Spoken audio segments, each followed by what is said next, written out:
लकड़हारा और सोने की कुल्हाड़ी। दोस्तों, यह है आपका अपना प्रिय डॉक्टर आदि कश्यप मुंबई चमानुस आपके लिए लेकर आया आपका मनपसंद प्रोग्राम पॉजिटिव कर्मा।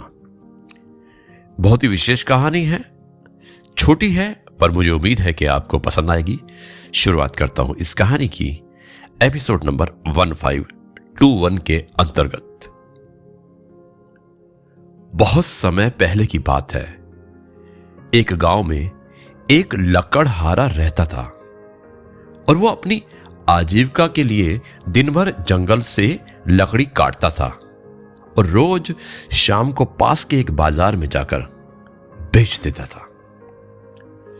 एक दिन की बात है कि वो तालाब के पास एक पेड़ काट रहा था और उसी समय उससे गलती हुई कि उसके कुल्हाड़ी उसके हाथ से उसी तालाब में जाकर गिर जाती है।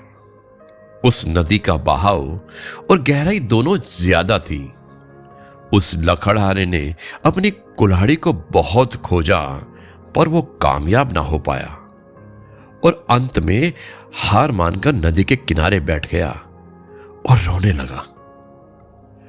उसके रोने की आवाज सुनकर नदी की देवी उठी और उस लकड़हारे से पूछा कि क्या हुआ तुम्हें। लकड़हारे ने अपनी कहानी बताई। तब पानी की देवी को उस पर दया आ जाती है और पानी की देवी उस गरीब मेहनती लकड़हारे की मदद और सहयोग करने की पेशकश करती है। फिर क्या था, वो नदी की देवी उसकी मदद के लिए एकदम से गायब हो गई और नदी के अंदर से एक सोने की कुल्हाड़ी लेकर प्रकट होती है और उस गरीब लकड़हारे से पूछती है कि क्या ये सोने की कुल्हाड़ी उसकी है। लकड़हारा इस पर उत्तर देते हुए कहता है कि नहीं, मैं तो गरीब आदमी हूं, इसलिए ये मेरी नहीं है। तब फिर एक बार नदी की देवी पानी के अंदर जाती है और इस बार चांदी की कुल्हाड़ी लेकर वापस लौटती है, लेकिन वो आदमी इस बार भी कहता है कि ये मेरी नहीं है। इतने के बाद उस नदी की देवी एक बार फिर पानी में गायब हो जाती है और इस बार एक लोहे की कुल्हाड़ी लेकर वापस आती है।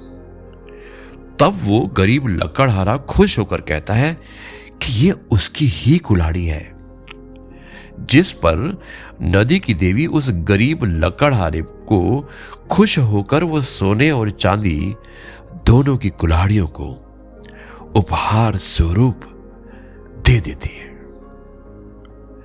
दोस्तों, इस कहानी से हमें यही सीख मिलती है कि ईमानदारी सबसे उत्तम नीति होती है।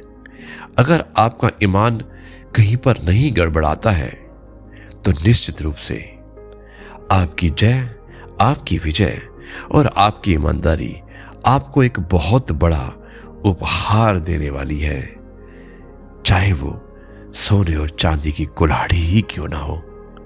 अब मैं इस कार्यक्रम को यहीं पर समाप्त करता हूं और कल आपसे एक बार फिर मुलाकात करूंगा कुछ नई बातों के साथ।